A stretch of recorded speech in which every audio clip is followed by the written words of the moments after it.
This one is extremely near and dear to my heart. Today, I have the pleasure of interviewing Timea Urban. She is a life coach. Honestly, this woman does so much, so much. I've had my own dreamy personal experience with her, and I would like to introduce you to her. She does Reiki. She's a yoga teacher. She's a Reiki coach. Like the list goes on about what she does. So with no further ado, I would love to introduce you to the owner of the Urban Healer, Timea Urban. Hello, Timea. Thank you for joining us here. Thank you for having me. I'm so excited to have a chat with you today. Firstly, I introduced you, but I did say I've personally had my own special magical experience with you. So I am so excited to talk to you and really showcase what you do, Mhm, what you're all about, and mhm. just like the magical person you are. So let's talk about it. Who are you and what is your business? What do you do? Great. So technically, I'm a registered nurse and I've been nursing for over 10 years. And I say this because I specialize in neurosurgery trauma and I love all things to do with the brain. I mean, spine as well, but I love the nervous system. So since then, I became a yogi, a meditation instructor, Reiki master. I'm now a life coach, clinical hypnotherapist, a couple other things because I love all the things. But essentially, I love all things science, and then I love all things spirituality and energy work. And there needs to be kind of a basis where both of them can meet because there's times when you need science, but then at times science doesn't make sense and you need to have that spiritual understanding and kind of lean into the energy works of it. So those are the main things I do in addition to the Akashic records, which I know we're going to be talking about today. But I'm kind of I like to call myself a life integration guide because coach is something everyone uses nowadays. And I'm not really a healer. I'm not going to heal you. I'm going to hold space for your healing. And I Okay. want you to be able to lean into that. And in terms of coach, that feels so like I'm not a baseball coach. It's not like motivational per se. It's I'm letting you integrate all parts of you. So it's like, what are you processing, releasing, shedding? What are you calling in? Where are you headed? What is the most authentic expression of you? And then let's bring it together and integrate it in a super safe and juicy way.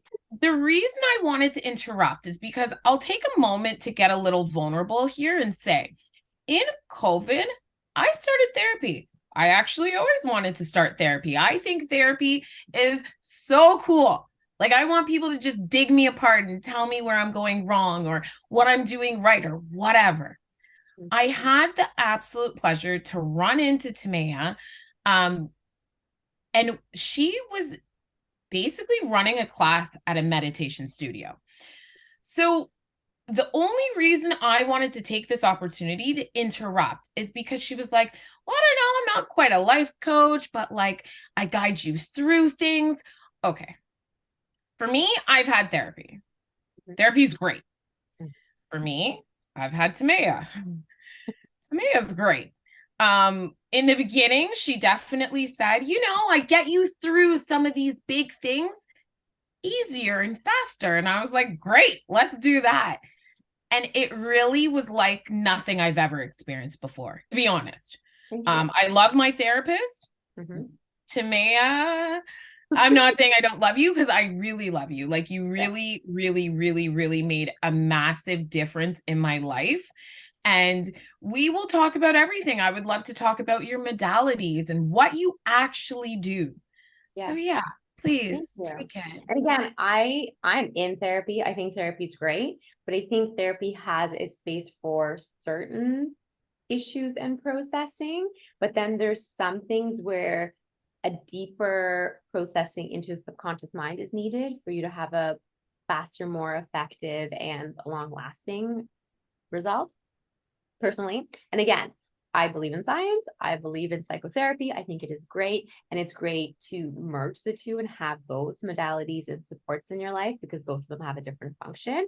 But at the end of the day, like I'm all about the subconscious mind, and that's what most of my modalities are based in, because we have our conscious mind, subconscious mind. Conscious mind is what you're like logically thinking. So it's like willpower, and you like think about it, and you're like, I want to be healthy, so I'm going to eat a certain way, and I'm going to go to the gym, and I'm going to push myself, and I'm going to go to the gym. Cool. January, gyms are full. February, empty. Why? Because you didn't change your identity and you didn't change the beliefs in your subconscious mind. So it's like you have a garden and there's some weeds, and then you like trim the top and you're like, dude, looks perfect, awesome. And then they grow back because you didn't rip them from the root. And that's what I love to specialize in. And it's like so funny. Somebody called me a soul waxer, that I'm just gonna like rip everything out of your soul. And I was like, oh, you, I'll take that. But it's like, what do you need Huh. to delete? What do you need to rip out? And you can go to therapy and be like, here are my weeds.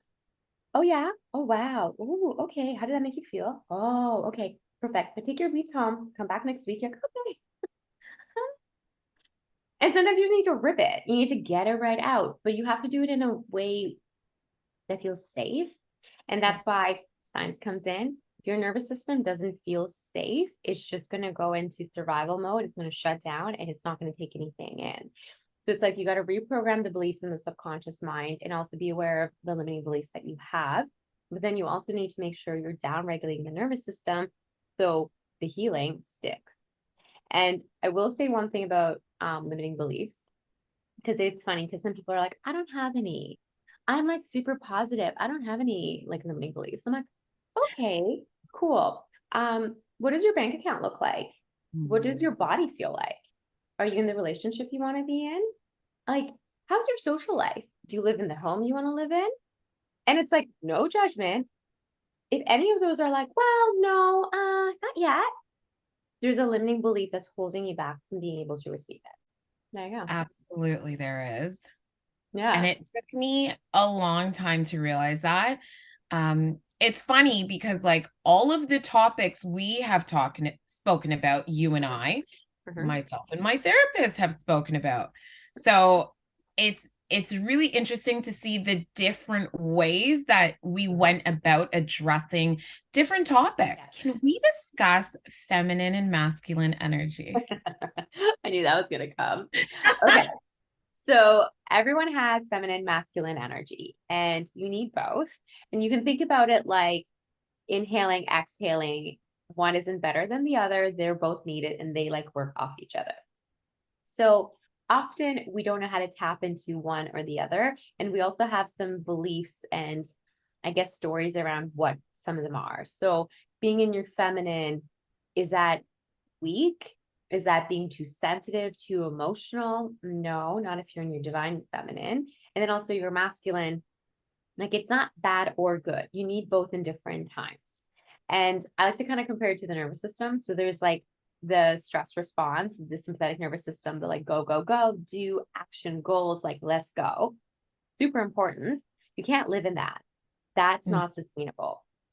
And then the feminine, which is more the parasympathetic nervous system, is the rest, digest, kind of settle, soften, go with the flow. You need both. And again, it's like if you think of a car, the gas pedal down, sympathetic, it's more masculine. And then the feminine is the brakes, so slowing it down. But it doesn't mean that you being in your feminine is like you're lying on the couch and you're just lounging and you're just like, in la la land. No, no, no, no, no. You're still doing things, but in a gentler way. So it's like you're in the flow, you're in the state of receiving. So let's say there's a goal you have, and there's certain actions you need to do, which you do need to do. So there's like inspired actions of like A, B, C, and D. Perfect. But then rather than, let's say you're waiting for a client to sign up with you, you're not pushing refresh 1,000 times. No, they haven't paid that. They haven't paid yet. They haven't paid that. They haven't paid yet. And like, hey, did you get the link? Did it work? Oh, she didn't. It's like frantic. No, that doesn't feel good at all. The feminine is going to be like, hey, I give you all the information. I'm going to go live my life and you're going to pay when you pay. And I trust that you will. And if you don't, then you're not my client. And that's really fine. And I'm not going to let that mean anything about me. So it's like that surrender, the softening, the like trusting that things are unfolding the way they need to. And again, you can't always be in the hustle, grind, go, go, go. But then you also can't be kind of like, I just picture like a flower crown and you're like, one love, everything's great. I love this. And you're like, not actually taking steps. So this could be like the person who's like, I manifest by writing in my journal. And then you're like, oh, did you do any of the things to like make space to receive the thing that you want? No, but I manifested. I wrote it in my journal. It's like, cool, you still got to do some work, but you can't overdo it. So it's like finding the sweet spot of what works for you. And then also realizing that there's seasons in life where sometimes you do need to grind a little bit and it's a little uncomfortable, but then you like come back down. Then there's times that you're going to be hibernating more and more relaxed and just kind of like taking it easy. And that's okay too. Does that make sense? Thank you. That makes a lot of sense. May I ask for an example? I want people to really understand that Totally. these two really do go hand in hand. Okay, so let's say with dating, and this is assuming that it's a man and a woman dating, and again, knowing both of them have masculine and feminine energy. So sometimes women can be like, I'm independent. I don't need you. I don't need you to pay. I got this. And you're like, do, do, do, do, do, do. And you're super like assertive, which is great. Awesome. But then if your masculine energy is really, really strong, then the other person would either have to be even more masculine, which might get a little bit, not, I don't want to say aggressive, but it can be like too much. And it's like this, or they're going to have to get submissive and really quiet and let you kind of take the lead. And then that person might be like, oh my God, all men are so like lame out there. They don't take any sort of action. It's like, they can't handle me. And it's like, did you soften for a hot second to give him an opportunity to be assertive and for him to actually take the lead and for him to kind of like be giving so you can be receiving? Because if you don't, then you can't. And what's interesting as well is if you think about the masculine and feminine, they're different spectrums. So, and not positive, negative in a bad way, but in like energetics, you want Scientific. there to be polarity. So you want there to be like a give and a take. So sometimes one person's going to be a little bit more masculine and be a little more assertive, and then you soften and you come back, and then the other person can be. And then there's this like back and forth, which keeps things interesting and spicy and keeps the chemistry alive. If you're both super masculine, that's not nice.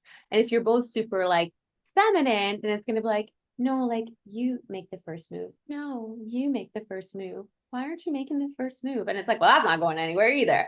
So it's like you need to learn how to play with the energy and also knowing when to pull back. So it's like if you want a man to take the lead, have you ever given him the opportunity to do that? Have you ever like softened and relaxed and given him an opportunity to step up to the plate? Or are you like super assertive and then you're like, okay, I'm waiting. Oh, he didn't do it. Okay. And it's like, whoa, hold on. Did you give it a second? Like, can you give it a second? So I would say that is one way of like moving back and forth. And it's like a more neutral example would be, let's say you're calling customer service. We all have the like Karen. And then we all have the sweet and innocent, like, oh, I just didn't realize, take your time. It's okay. And you kind of gauge what side you need to bring out depending on what you want to get done. That was a really good point. I mostly try to approach the customer service with the, hey, take your time, no rush. But That's because honestly, you've been in customer service. that's true. But also, if you're not getting anywhere, I Yeah. definitely do have to kick it into the masculine Karen. Let's upgrade this. Give me your manager and Yeah. let's figure this Yeah. out. Yeah. There you go. But you, in other circumstances like that, you can kind of feel the scene and like kind of use your intuition and be like, oh no, I got to be like sassy and like, and we're not doing this. And then there's going to be other times when you're like, I want to rip your head off, but I'm not going to because I know if I'm soft, it's going to get me further and it's annoying because I really want to yell at you. It's true. Absolutely. There you And go. some of the times I'll actually say, listen, I'm very frustrated right now, but Mhm. that frustration isn't going to get us anywhere. So, Yeah. how can we work through this together? Yeah. There you go. Feminine, masculine energy and learning how to use it.